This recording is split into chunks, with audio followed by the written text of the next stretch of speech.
రాష్ట్రంలో మార్చి 29న అవుట్‌సోర్సింగ్ ఉద్యోగస్తులు మహాధరణకు పిలుపునివ్వడం, మహాధరణ కార్యక్రమం ద్వారా దాదాపుగా 2, 3 వేల మంది ధర్నా కార్యక్రమంలో పాల్గొని తమకు జరిగినటువంటి అన్యాయాన్ని ఎండగట్టడం జరిగింది.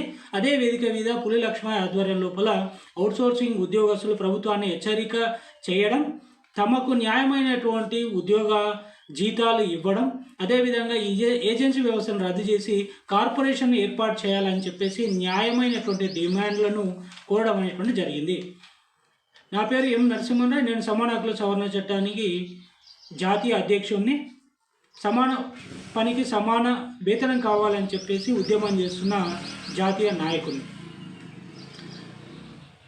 ఈ రాష్ట్రం లోపల అవుట్‌సోర్సింగ్ ఉద్యోగస్తులు, ఏజెన్సీలు అని, కాంట్రాక్ట్ అనేటువంటి ఈ పదాలను మొట్టమొదటిసారిగా ఈ రాష్ట్రంలోకి పరిచయం చేసినటువంటి వ్యక్తి నారా చంద్రబాబు నాయుడు. నారా చంద్రబాబు నాయుడు ముఖ్యమంత్రిగా ఉన్న సమయం లోపలనే కొన్ని ప్రైవేట్ ఏజెన్సీల ద్వారా ప్రభుత్వ శాఖల్లో తాత్కాలికమైనటువంటి ఉద్యోగస్తులను తీసుకోవడం అనేటువంటిది ప్రారంభించడం జరిగింది.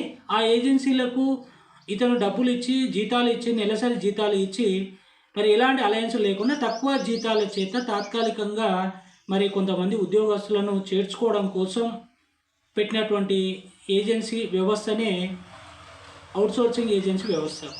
అది ఇప్పుడు అక్రమాలకు తావు ఏర్పడింది. ఆ ఏజెన్సీ సంస్థలు దాదాపుగా ప్రతి నెల 67 కోట్లను అక్రమ ఉద్యోగస్తులను చూయించి, దాదాపు 25,000 మంది అక్రమ ఉద్యోగస్తులను చూయించి ప్రతి నెల 70-80 కోట్లను ప్రభుత్వం నుంచి వసూలు చేయడం. అదేవిధంగా ఎవరైతే ఉద్యోగాలు కావాలని చెప్పేసి ఏజెన్సీ సంస్థలను సంప్రదిస్తారో వారి ద్వారా ఒక్కొక్కరి నుంచి 2 లక్షలు వసూలు చేయడమే కాకుండా మరి 30% కూడా వారి జీతాల లోపల ప్రతి నెల కట్ చేయడం అనేటువంటి జరుగుతుంది. దీని ద్వారా 8-6 వేలు దాదాపు ప్రతి నెల ప్రతి ఉద్యోగస్తు నుంచి వసూలు చేయడం ద్వారా వారికి ప్రతి నెల 400 కోట్లు అనేటువంటి ఆదాయం సమకూరుతుంది. ఈ రాష్ట్రం లోపల దాదాపుగా ఐటీ రంగాల్లో కానీ, మరి తయారీ రంగాల్లో కానీ, బ్యాంకింగ్, ప్రభుత్వ సేవల లోపల దాదాపు 5 లక్షల మంది ఉద్యోగస్తులు తాత్కాలికమైనటువంటి ఒప్పందం చేత మరి పనిచేయడం అనేటువంటి జరుగుతుంది. ముఖ్యంగా 42 ప్రభుత్వ శాఖల్లో 5 లక్షల మంది ఉద్యోగస్తులు పనిచేస్తున్నారు.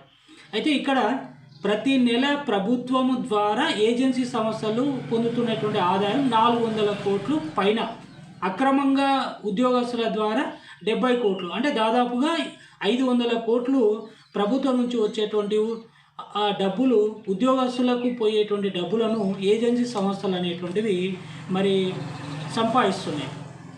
అదేవిధంగా వీరికి అందరి అవుట్‌సోర్సింగ్ ఉద్యోగస్తులకి ప్రభుత్వము ప్రతి నెల ఇచ్చేటువంటి జీతము 500 కోట్లు, 500 కోట్ల చేత 1,250 కోట్ల చేత ప్రభుత్వం ప్రతి నెల వీరి చేత పని చేయించుకోవడం అటువంటి జరుగుతుంది. అంటే ఒక నెల 1,250 కోట్ల రూపాయలు ఖర్చు చేసి మరి అన్ని 42 ప్రభుత్వ శాఖల లోపల ఈ అవుట్‌సోర్సింగ్ ఉద్యోగస్తుల చేత పని చేయించుకోవడం అటువంటి జరుగుతుంది. దీంట్లో ముఖ్యంగా పంచాయతీరాజ్ వ్యవస్థ లోపల అన్ని శాఖల కంటే ఎక్కువగా 94,000 మంది మరి ఈ పంచాయతీరాజ్ శాఖ వ్యవస్థలో పనిచేయడం, విద్యుత్ శాఖలో 22,000 మంది పనిచేయడం, విద్యలో 78,000 మంది పనిచేయడం, మున్సిపల్ వ్యవస్థ లోపల 62,000 మంది, శిశు సంక్షేమ శాఖలో 60,000 మంది, వైద్యము ఆరోగ్య శాఖలో దాదాపు 60,000 మంది పైన మరి ఉద్యోగస్తులు మరి ప్రభుత్వ శాఖలో తాత్కాలికమైనటువంటి ఒప్పందం చేత ఈ అవుట్‌సోర్సింగ్ విధానం లోపల ఉద్యోగస్తులుగా పనిచేయడం అనేటువంటి జరుగుతుంది. వీరికి ప్రభుత్వము 17,000 జీతం ఇస్తామని చెప్తే అందులో ఉద్యోగస్తులకు వచ్చేది 13,000, 23,000 జీతం ఇస్తామని ప్రభుత్వం చెప్తే మరి ఉద్యోగస్తులకు వచ్చేటువంటి జీతము 15,000, 16,000. మిగతా అది 30% దాంట్లో కోత విధించి ఈ ఏజెన్సీ సంస్థలు అనేటువంటివి అక్రమంగా డబ్బు సంపాదించడం అనేటువంటి జరుగుతుంది. కాబట్టి ఇందులో చాలా అన్యాయం జరుగుతుంది. ఉద్యోగస్తులు చాలా తమ జీతాన్ని కోల్పోవడమే కాకుండా వారు ఏ ప్రభుత్వ ఉద్యోగాలకు కూడా మరి చదువుకోవడానికి అవకాశం లేకుండా మరి వారి జీవితాన్ని బానిసలుగా చేసుకొని ఈ వ్యవస్థల లోపల పనిచేయడం అనేటువంటి జరుగుతుంది. కాబట్టి ఈ అవుట్‌సోర్సింగ్ ఏజెన్సీ అనేటువంటిది ఒక అక్రమాలకు తావుగా అక్రమాలు చేసేటువంటి ఒక ఏజెన్సీ సంస్థగా మారిపోయింది తప్ప దీంట్లో ఏమీ లేదు. దాదాపు ముఖ్యమైనటువంటి ఏజెన్సీ సంస్థలు మనం పరిశీలించినట్లయితే 900కు పైగా చిన్న చిన్న ఏజెన్సీలు మరి ఉమ్మడి రాష్ట్రంలో ఉన్నాయి. ముఖ్యంగా తెలంగాణ రాష్ట్రంలో Sriven software the solution SR నగర్లో ఉన్నటువంటిది, ఐమ్స్ ద ప్రొడక్షన్ సర్వీసెస్ బంజారాహిల్స్లో ఉన్నటువంటిది, Abhyudaya HR business solutions, Crax management services, నియామక agency, Manikantan facility management service, go green సంస్థ, టూకమ్స్ కన్సల్టెన్సీ ప్రైవేట్ లిమిటెడ్, ఇలాంటి దాదాపుగా పేరు పొందినటువంటి ఏజెన్సీ సంస్థలు ఈ హైదరాబాద్ రాష్ట్రంలో హైదరాబాద్ ప్రాంతంలో ఉండడం జరిగింది.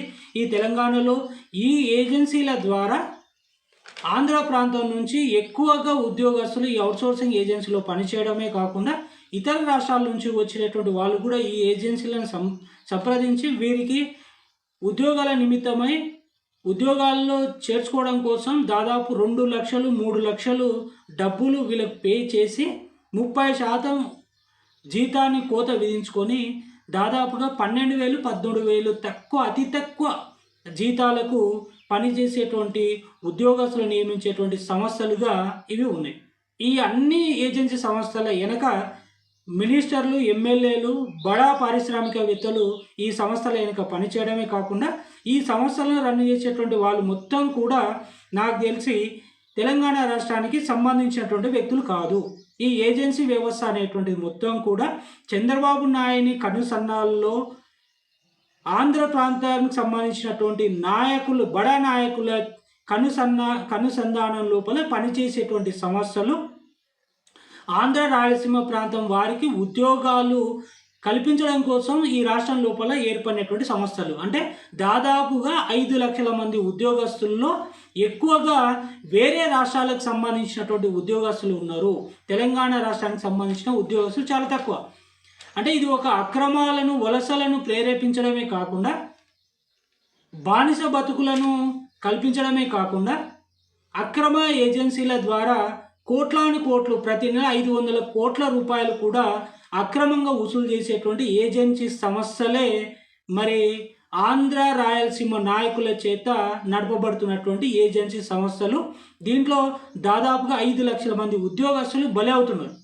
వారి జీవితాలు మరి కడు పేదరికంగా, వారు రూమ్ రెంట్లు కట్టుకోలేని పరిస్థితి, కరెంటు బిల్లు కట్టలేని పరిస్థితి, వాళ్ళు ఉద్యోగానికి రావడానికి బండ్లకు పెట్రోల్ పోసుకోలేని సిచ్యువేషన్లో మరి వారు జీవనాన్ని సాగిస్తున్నారు. మరి ఆకలి చేత, అర్ధకడుపు చేత పస్తులు ఉండి కూడా కొంతమంది ఉద్యోగాలు చేస్తున్నటువంటి సందర్భాలు ఉన్నాయి. కాబట్టి మరి ఇది ఒక అక్రమంగా ఉండేటువంటి సంస్థ. దీన్ని రద్దు చేసి, ఏజెన్సీ సంస్థను రద్దు చేసి ప్రభుత్వం ఇంతకుముందు ఏం చెప్పిందంటే ఇంటిగ్రేటెడ్ ఫైనాన్షియల్ మేనేజ్మెంట్ అనేటువంటిది, తర్వాత ఇన్ఫర్మేషన్ సిస్టమ్ పోర్టల్ అనేటువంటి ఏర్పాటు చేసి మరి తాత్కాలికమైనటువంటి ఉద్యోగస్తులకు ప్రభుత్వమే నేరుగా వారి అకౌంట్లోకి జీతాలు వేస్తుంది, పంపిస్తుంది అని చెప్పడం జరిగింది. కానీ ఇంతవరకు అది సాధ్యం కాలేదు. ఇంటిగ్రేటెడ్ ఫైనాన్షియల్ మేనేజ్మెంట్ సిస్టమ్ రాలేదు, ఇన్ఫర్మేషన్ సిస్టమ్ పోర్టల్ అనేటువంటి ఏర్పాటు చేయలేదు. ప్రభుత్వం అనేటువంటిది నిమ్మకు నీరెత్తినట్టు ఈ వ్యవస్థకు సంబంధించిన ఉద్యోగస్తుల యొక్క బాధలు కానీ, వాళ్ళకి జీతాలు ఇచ్చడంలో ఎలాంటి చిత్తశుద్ధి లేకుండా మరి వారిని సమస్యలను పెడచెవున పెట్టి ప్రవర్తించడం అనేటువంటిది అన్యాయం. సుప్రీంకోర్టు కూడా సమాన పనికి సమాన వేతనం ఇవ్వాలని చెప్పడమే కాకుండా దీర్ఘకాలిక అవుట్సోర్సింగ్ ఉద్యోగస్తుడు అంటే శాశ్వతమైనటువంటి మరి ఉద్యోగ హక్కులు పొందినటువంటి వ్యక్తి కాదు అని కూడా సుప్రీంకోర్టు తీర్పు ఇవ్వడం అని జరిగింది. అంటే ఈ వ్యవస్థలో పనిచేసేటువంటి దీర్ఘకాలిక అవుట్సోర్సింగ్ ఉద్యోగస్తులు శాశ్వత ప్రభుత్వ ఉద్యోగస్తులు కాదు అని ఖచ్చితంగా సుప్రీంకోర్టు చెప్పడం జరిగింది.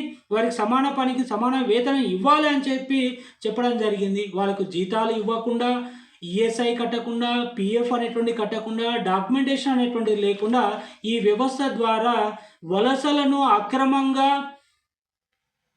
క్వాలిఫికేషన్ లేని వాళ్ళు, నైపుణ్యం లేనటువంటి వ్యక్తులను ఈ ఏజెన్సీ సంస్థలు అక్రమంగా తెలంగాణ రాష్ట్రంలో పెట్టడం జరిగింది. ఈ తెలంగాణ రాష్ట్రంలో పనిచేసేటువంటి ఉద్యోగస్తుల్లో ఎక్కువ మొత్తం కూడా ఈ ఉద్యోగస్తులే ఉన్నారు. అవుట్సోర్సింగ్ కాంట్రాక్ట్ ఉద్యోగస్తులే ఉన్నారు. అంటే వీరి చేతనే పని చేయించుకుంటుంది, వీరికి జీతాలు ఇవ్వట్లేదు. ఈ ప్రాంతంలో ఉన్నటువంటి వాళ్లకు చాలామంది ఉద్యోగాలు లేక నిరుద్యోగులై రోడ్ల మీద తిరుగుతున్నారు. వాళ్ళకి ఉద్యోగ అవకాశాలు ఈ ఏజెన్సీ సంస్థలు కూడా ఆకర్షించట్లేదు. ఈ ఏజెన్సీ సంస్థలతో వారికి ఉద్యోగాలు ఇవ్వట్లేదు.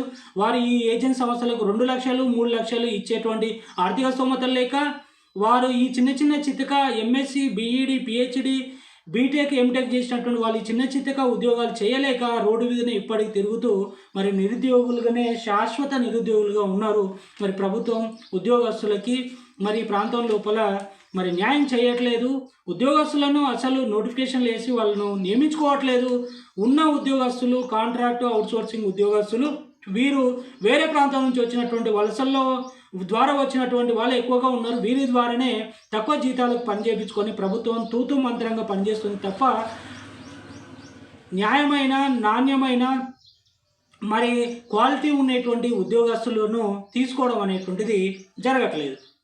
అయితే ఇక్కడ Randhir Singh versus union of India court case విషయం లోపల సమాన పనికి సమాన వేతనం అనేది కేవలం రాజ్యాంగం ఆదేశించినటువంటి హక్కు కాదని అది న్యాయస్థానాల ద్వారా అమలు చేసుకోవడే హక్కు ఉంది అని చెప్పేసి తీర్పు ఇవ్వడం జరిగింది. ఈ Randhir Singh versus union of India case ప్రకారము ఈ తెలంగాణ ప్రాంతానికి సంబంధించిన ఉద్యోగస్తులు ఎవరైతే ఈ అవుట్సోర్సింగ్ ఏజెన్సీలో కాంట్రాక్ట్ సిస్టంలో ఉన్నారో మీరు తప్పకుండా సుప్రీంకోర్టును కానీ హైకోర్టును కానీ సంప్రదించండి. ఈ కోర్టు తీర్పు ద్వారా ఏం జరిగింది అని అంటే న్యాయస్థానాల ద్వారా మరి వారి హక్కులను కాపాడుకునే అవకాశం ఉంది అని చెప్పేసి సుప్రీంకోర్టు తీర్పు ఇవ్వడం జరిగింది. కాబట్టి ఈ Randhir Singh versus union of India case ప్రకారము మీరు హైకోర్టు కానీ సుప్రీంకోర్టుకు పోతే మీకు ఖచ్చితంగా న్యాయం జరుగుతుంది అని చెప్పేసి నేను సూచిస్తున్నా. ధీరేంద్ర చామోలి వర్సెస్ యూపీ కేసు విషయంలో శాశ్వత ఉద్యోగస్తులతో సమానమైనటువంటి పనికి అదే జీతానికి వీళ్ళు తాత్కాలిక ఉద్యోగస్తులు అర్హులు అని చెప్పేసి మరి తీర్పు ఇవ్వడం జరిగింది. అంటే ధీరేంద్ర చామోలి వర్సెస్ యూపీ కేసు విషయంలో కూడా వీరికి శాశ్వతమైనటువంటి ఉద్యోగస్తులు అంటే పర్మనెంట్ ఉద్యోగస్తులకు ఇచ్చే జీతాలు ఇవ్వడానికే అర్హులు అని చెప్పేసి తీర్పు ఇవ్వడం జరిగింది. ఏది ఏమైనా ఈ రాష్ట్రంలో ప్రతి నెల 1250 కోట్లతో ఈ రాష్ట్రంలో పనిచేసేటువంటి ఉద్యోగస్తులు దాదాపుగా ఒక నెల లోపల 500 కోట్ల అవినీతి చేత పనిచేస్తుంటే ఏజెన్సీ సంస్థల చేత నష్టపోయి మరి వారు చాలా తీవ్రమైనటువంటి అన్యాయానికి గురి అవుతున్నారు. కాబట్టి రాష్ట్ర ప్రభుత్వం ఇకనైనా చిత్తశుద్ధిని చూపిస్తూ ఈ రాష్ట్రం లోపల చదువుకునేటువంటి ఉద్యోగస్తులకు విద్యార్థులకు ఉద్యోగ అవకాశాలు కల్పించడమే కాకుండా ఈ ఏజెన్సీ వ్యవస్థను పూర్తి స్థాయిలో రద్దు చేయాలి. వీరు న్యాయంగా ఏమడుగుతున్నారు, ఏజెన్సీ వ్యవస్థను రద్దు చేసిన తర్వాత వీరికి కార్పొరేషన్ కావాలి, కార్పొరేషన్ ద్వారా ప్రతి నెల జీతాలు ఇవ్వాలని అడుగుతున్నారు. నేను ఒకటే ప్రభుత్వానికి సూచిస్తున్నా, మీరు ప్రభుత్వం పరంగానే ఒక పోర్టల్ని ఏర్పాటు చేయండి.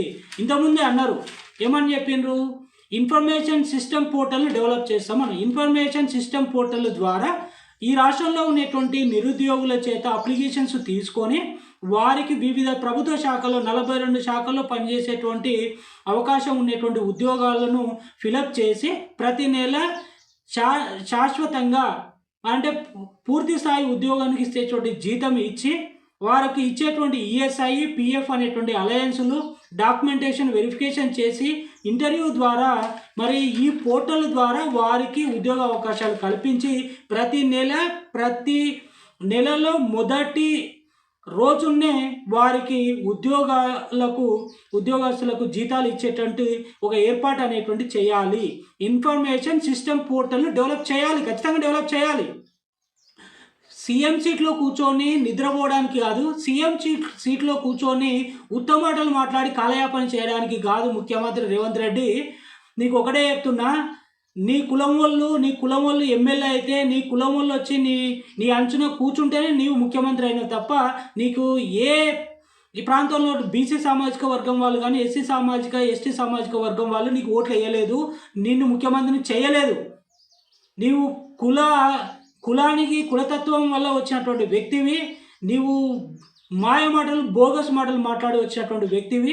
ఇకనైనా వీరి యొక్క సమస్యను పరిష్కరించు. ఆ సీటు అనేటువంటిది చాలా సమస్యను పరిష్కరించేటువంటి ఏర్పాటు ఉన్నటువంటి ఒక స్థానము, ఒక ఉద్యోగం అది.